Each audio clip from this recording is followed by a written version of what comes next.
میرے محترم بزرگوں، دوستوں اور بھائیوں،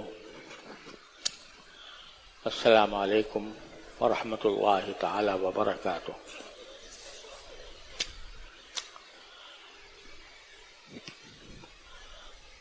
یہ شعبان کا مہینہ الحمدللہ شروع ہو چکا ہے اور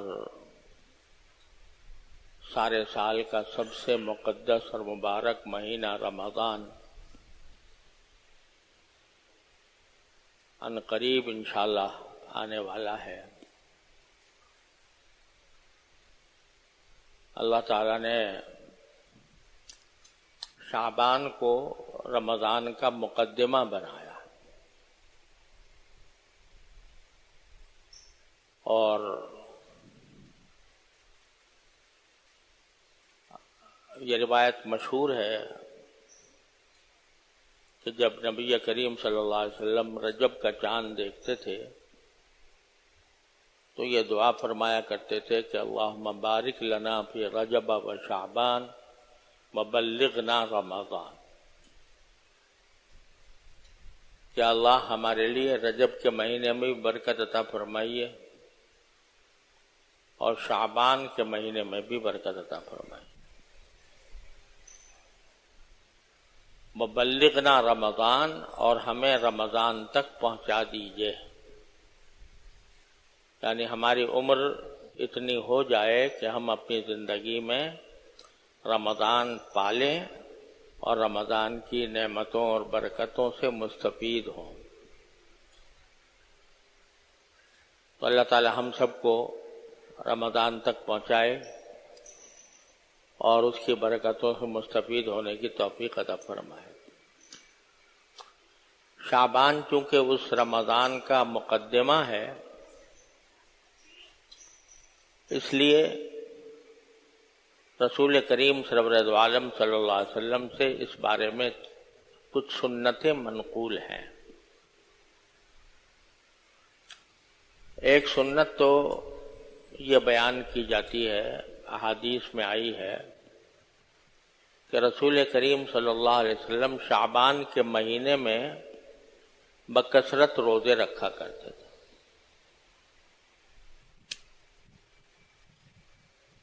یعنی بعض روایتوں میں آتا ہے کہ اور کسی مہینے میں اتنے روزے نہیں رکھتے تھے جتنے شعبان میں رکھتے تھے۔ ویسے تو رسول کریم صلی اللہ علیہ وسلم کا معمول ہر تھوڑے دنوں کے بعد روزہ رکھنے کا تھا۔ عام طور سے آپ پیر کے دن بھی روزہ رکھتے تھے، جمعرات کو بھی رکھتے تھے، اور مہینے میں 3 روزے ایام بیض کے وہ رکھا کرتے تھے۔ لیکن شعبان کے مہینے میں روزے آپ کے عام عادت سے زیادہ ہو جاتے تھے، یہاں تک کہ حضرت عائشہ صدیقہ رضی اللہ تعالیٰ عنہا فرماتی ہیں کہ رمضان کے مہینے میں میرے جو روزے نسوانی معذوری کی وجہ سے قضا ہو جاتے تھے تو میں شعبان میں حضور اقدس صلی اللہ علیہ وسلم کے ساتھ رکھا کرتے تھے، اس لیے کہ اور دنوں میں میں رسول کریم صلی اللہ علیہ وسلم کی خدمت میں مشغول ہوتی تھی، تو اس وجہ سے اور دنوں میں وہ قضا روزے نہیں رکھتی تھی اور اس کا انتظار کرتی تھی کہ شعبان کا مہینہ آئے گا تو رسول کریم صلی اللہ علیہ وسلم بکثرت روزے رکھیں گے تو اس وقت میں بھی اپنے روزوں کی قضا کر لوں گی۔ تو اس سے ایک بات تو یہ معلوم ہوئی کہ شعبان کے مہینے میں نفلی روزے آدمی کو چاہیے کہ رکھے، لیکن ساتھ ہی یہ بھی فرما دیا کہ رمضان سے پہلے 2-3 دن روزے نہ رکھیں۔